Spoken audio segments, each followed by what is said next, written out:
इस लेक्चर में हम लोग प्रॉब्लम सॉल्विंग फ़ेज़ को देखेंगे।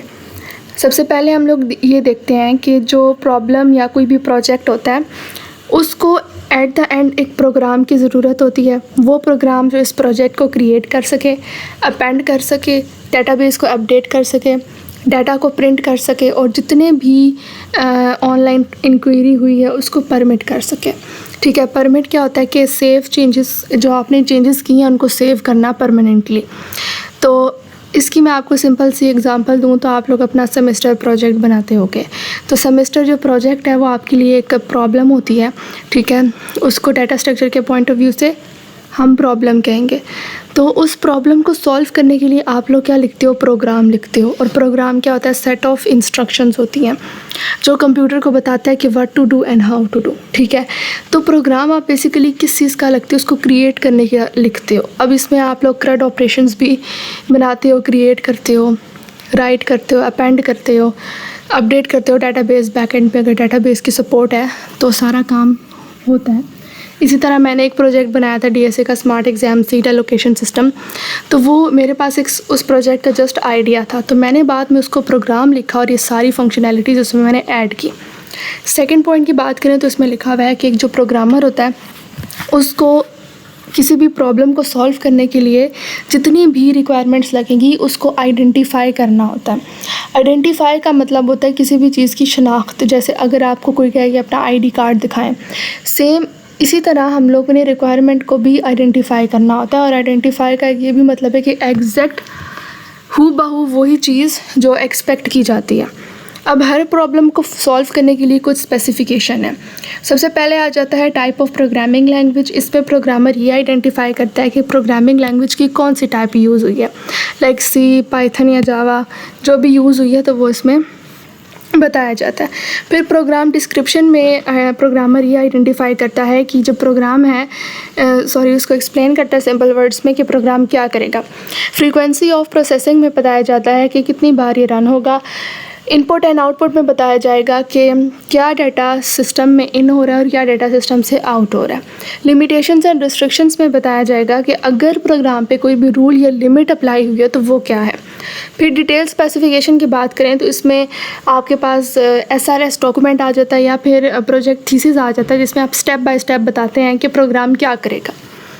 ठीक है, अब कल मैंने ये लेक्चर रिकॉर्ड किया था ना स्पेस कॉम्प्लेक्सिटी, उसके साथ मैंने ये करना था प्रॉब्लम सॉल्विंग फेस, तो ये मेरे से स्किप हो गया। मेरी आवाज़ रिकॉर्ड नहीं हुई थी, इस वजह से मैंने उसको ट्रिम करके सिर्फ इतना पार्ट अपलोड किया था चैनल पे। सो अब इसका सेकंड पार्ट ये है।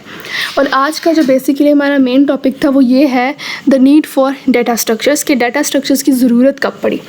अब इससे पहले हम लोग एल्गोरिथम को देख रहे थे कि वो क्या होता है। एल्गोरिथम की हमने time complexity, space complexity, each and everything हमने पीछे डिस्कस किए। टोटल 4 पार्ट्स बने हैं एल्गोरिथम पे।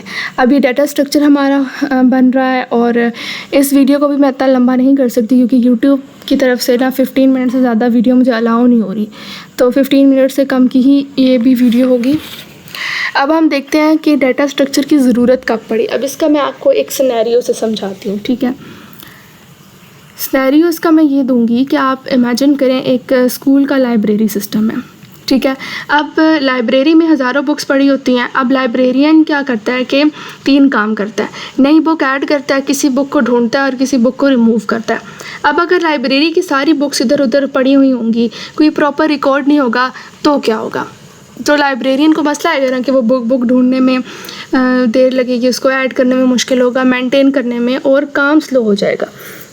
लेकिन अगर हम इन्हीं बुक्स को प्रॉपर शेल्फ्स, कैटेगरीज और सीरियल नंबर के साथ लाइब्रेरी में अरेंज करके रखते हैं तो क्या होगा कि लाइब्रेरियन को बुक जल्दी मिल जाएगी, नई बुक्स इजीली ऐड हो जाएंगी, डिलीट अपडेट भी इजीली हो जाएगा और सिस्टम फास्ट चलेगा। मतलब यहाँ पे हम लाइब्रेरियन को माइंड में लेके आ रहे हैं एज अ सिस्टम, क्योंकि लाइब्रेरियन को पता होगा कि फ़लाँ बुक कहाँ पड़ी है तो वो जल्दी से सर्च करके आ जाएगा।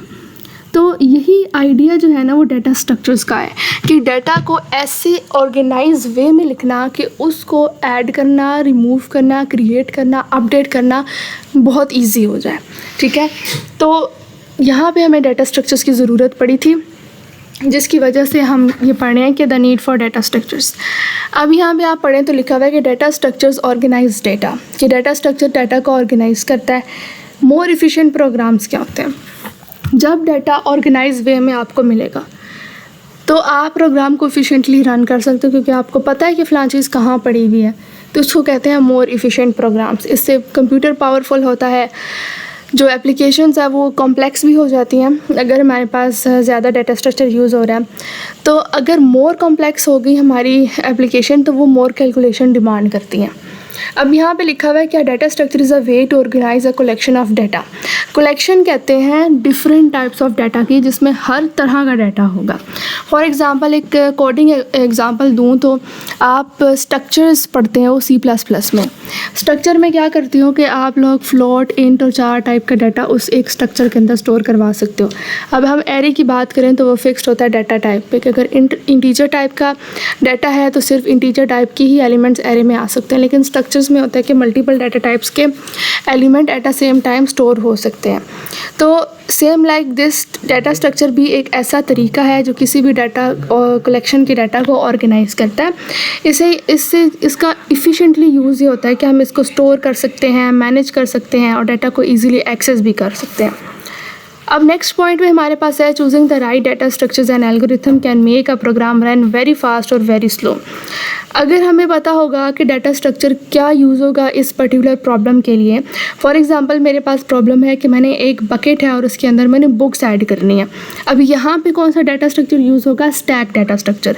ठीक है, अगर इसकी जगह मैं क्यू डाटा स्ट्रक्चर यूज़ कर लूँ या फिर कोई भी random data structure tree use कर लूँ तो मेरा जो प्रोग्राम है वो वेरी स्लो चलेगा, क्योंकि मैंने तो राइट डाटा स्ट्रक्चर ही नहीं चूज़ किया। तो that's why right data structures and algorithm choose करना बहुत इंपॉर्टेंट है। इसी की बेस पे फास्टनेस और स्लोलीनेस डिपेंड करती है प्रोग्राम की। अब हर डाटा स्ट्रक्चर को ये 3 चीज़ें चाहिए होती हैं। पहली चीज़ मेमोरी की, वो कितनी स्पेस लेगा रैम में। टाइम चाहिए होता है बेसिक ऑपरेशन के लिए, लाइक ऐड, डिलीट और सर्च तो हर प्रोग्राम में होता ही होता है। फिर प्रोग्रामिंग एफर्ट चाहिए कि इसको राइट करना और मैनेज करना कितना मुश्किल या आसान है।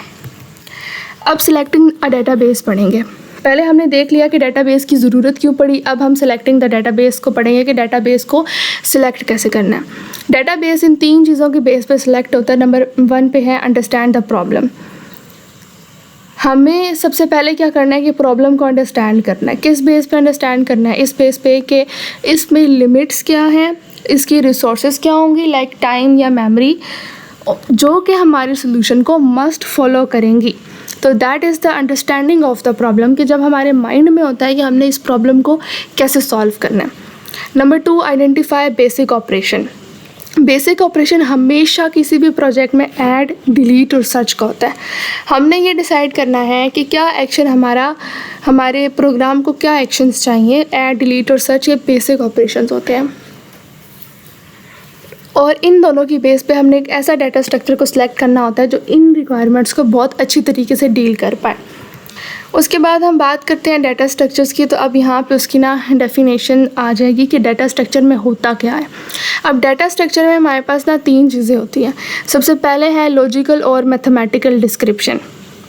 इसमें ये चीज़ एक्सप्लेन की जाती है कि कैसे स्ट्रक्चर वर्क करेगा या कैसे स्ट्रक्चर को ऑर्गेनाइज़ किया जाएगा।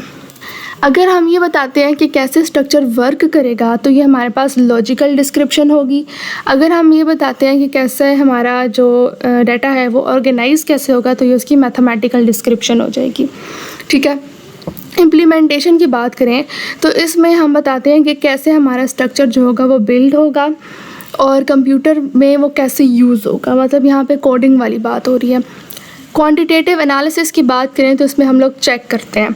चेक हम लोग 2 चीज़ें करते हैं, मेमोरी एंड टाइम को। हम देखते हैं कि कितनी मेमोरी चाहिए होगी इस डाटा स्ट्रक्चर को स्टोर करने के लिए और कितना टाइम लगेगा इस डाटा स्ट्रक्चर को प्रोसेस करने के लिए। ठीक है, तो ये था हमारा लेक्चर नंबर 1 का पार्ट नंबर 5। उसके बाद हमारे पास डाटा स्ट्रक्चर्स की टाइप होंगी, वो पार्ट नंबर 6 आएगा। फिर ADTS वो पार्ट नंबर 7 आएगा और फाइनली हमारा लेक्चर 1 कंप्लीट हो जाएगा।